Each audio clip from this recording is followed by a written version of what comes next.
work.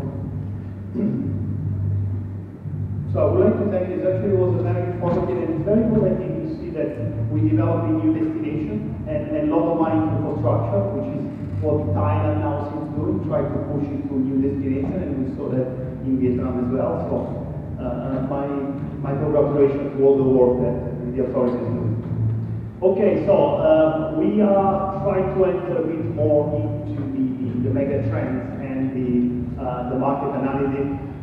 I would like always to start to look at the big picture of the hospitality, because in a lot of cases, when we do our consultancy work, people focus on the local market, but the reality is we should look at the hospitality as a whole. Now, hospitality industry is pretty big industry. 1 out of 10 people work in hospitality. It makes up to 10% of the global GDP. It's one of the largest industries. And it's not only big, it's actually growing pretty strongly. It's been growing constantly since ever. So we went from 25 million travelers to 1 billion travelers in 2012, and we are now reached 1.3 billion travelers.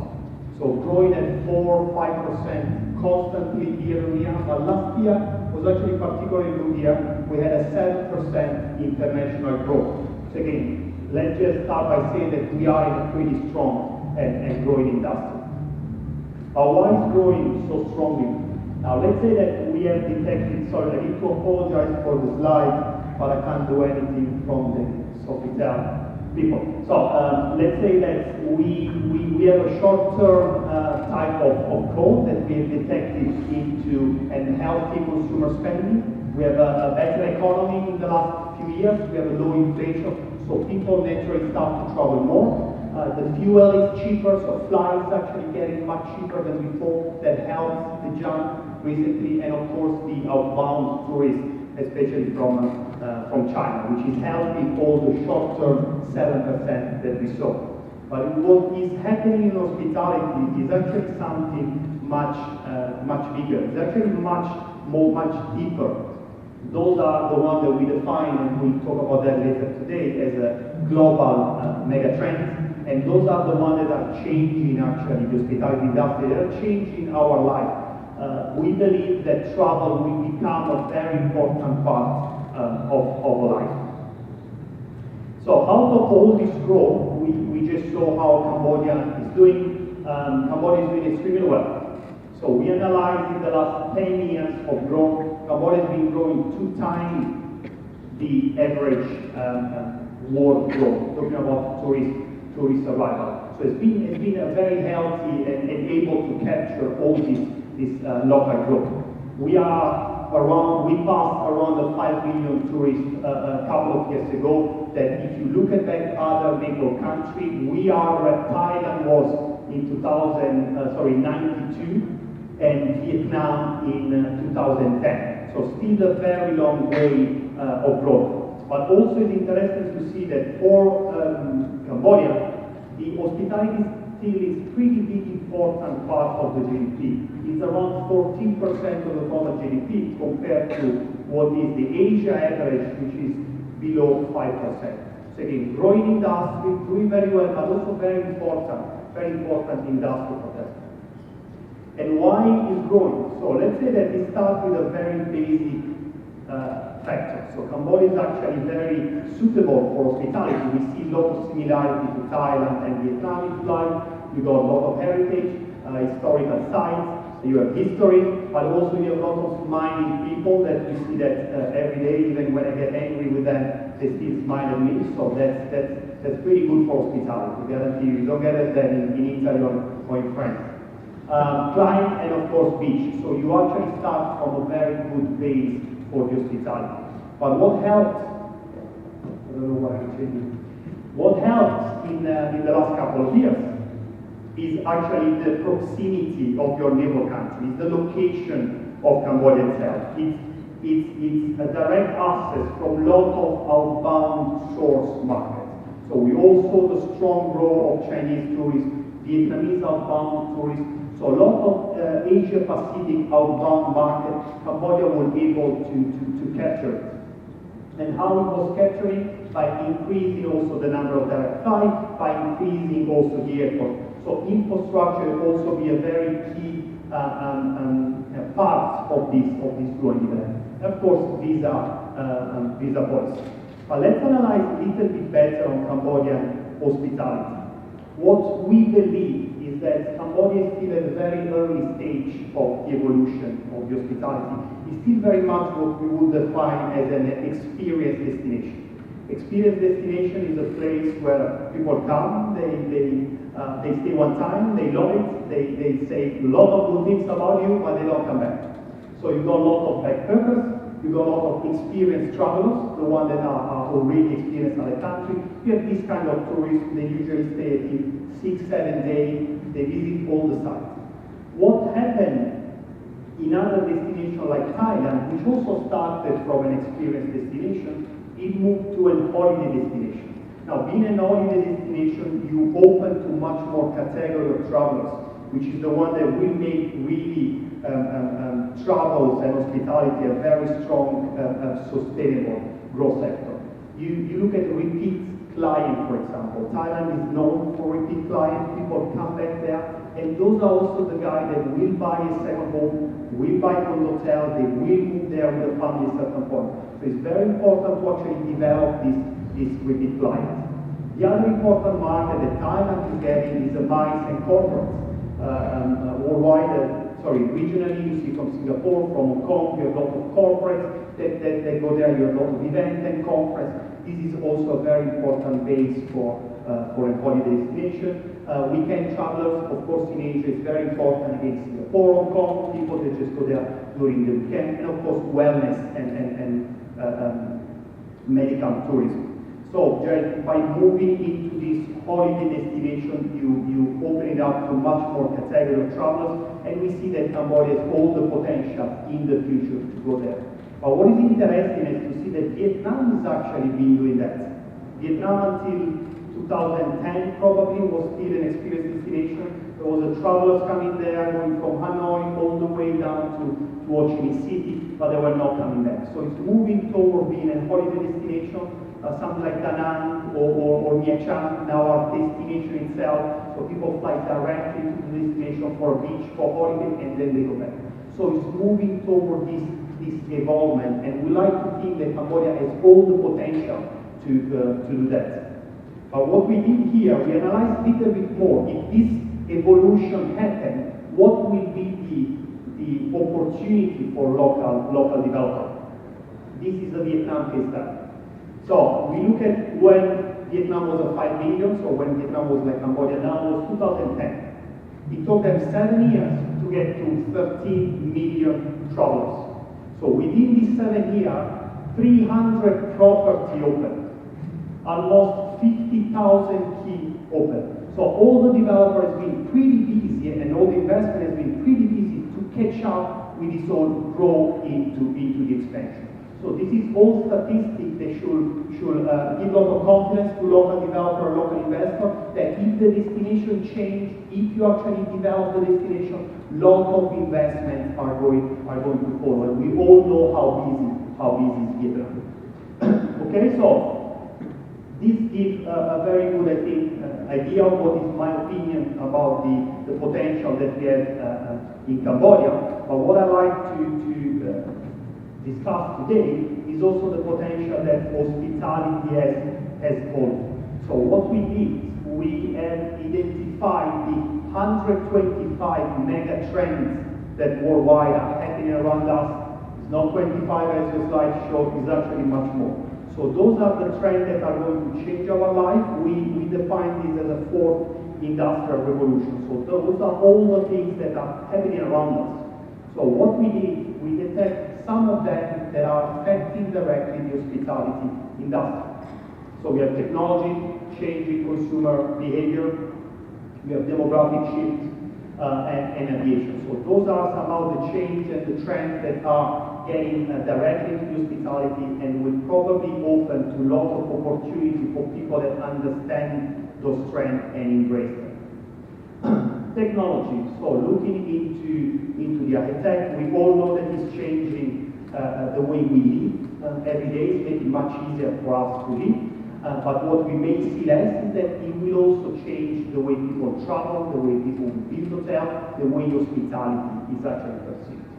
Starting from the travel platform and the application, we are moving toward having a single one-stop application that allows travelers to be much easier and safer. WeChat has already embraced it for Chinese. WeChat has become a very powerful tool for them to travel. It translates for you. You can pay. You can move. You can start to use in your hotel room. So all this technology just makes much simpler for people to travel and much safer for them to travel. And therefore, we hope that we keep increasing the number of travelers. Big data, we all know that is coming. It's also defined as a 5G. You can look into that as artificial intelligence. So it's the way we actually start to share data much faster, faster way than before. What big data will affect hospitality? It will make travel absolutely a personal, 100% personal experience. So travel for people will become absolutely tailored in what they like, how they like it.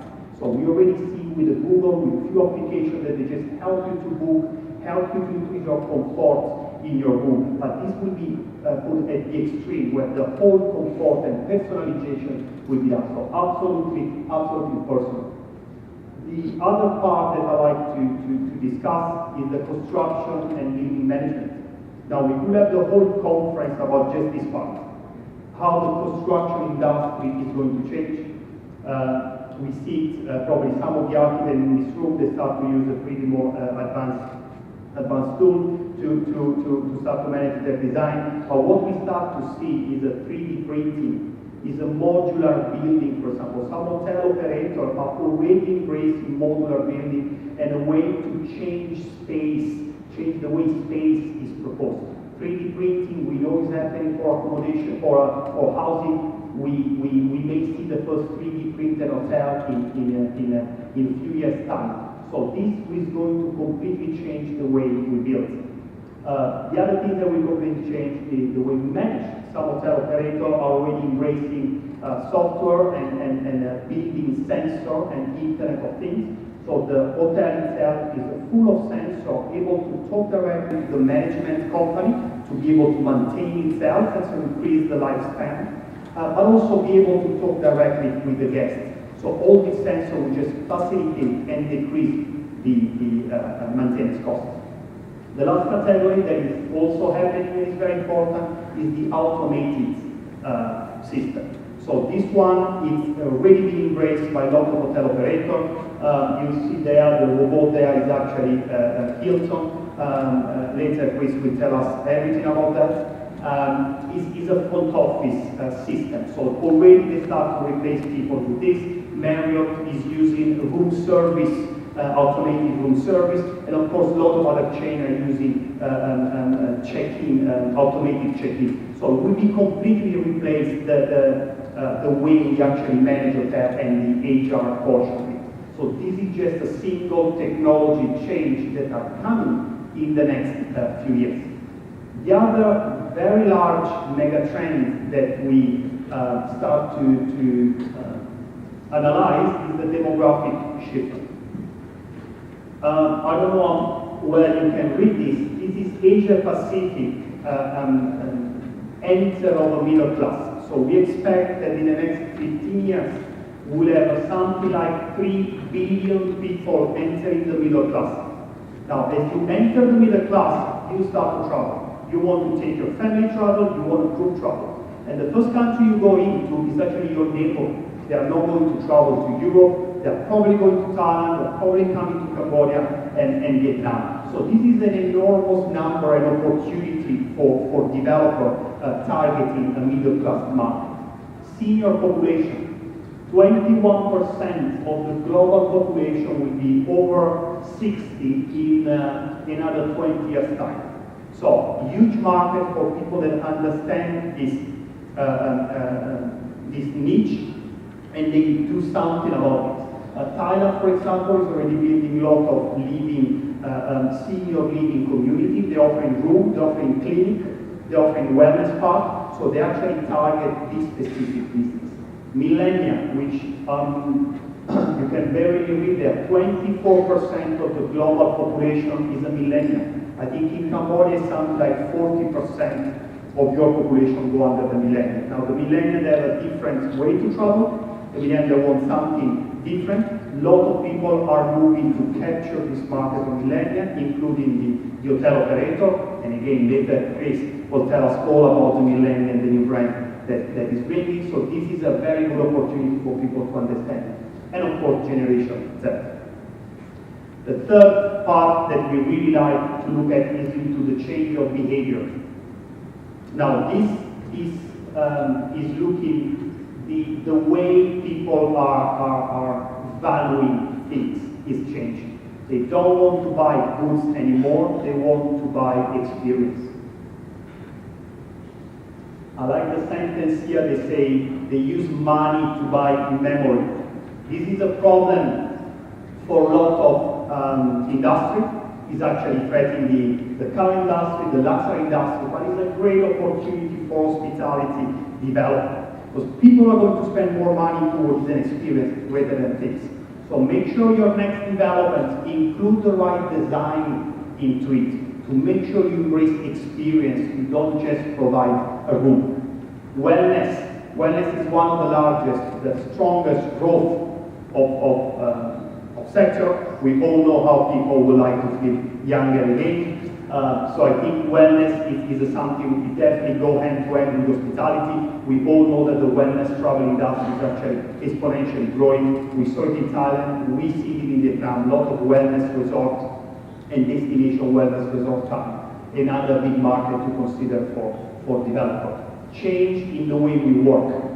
This is happening now. We saw in Cambodia the coming of the co-working space. We know people like Lada would like to be a leisure market, which is they go for a business, they extend it a bit for the leisure. So working, the way we work is also changing, and hospitality can absolutely embrace this change. Companies like Accor, for example, they already building co-working space integrated with the hotel business. And hostel, for example, some of the hostel work, they also start looking to that.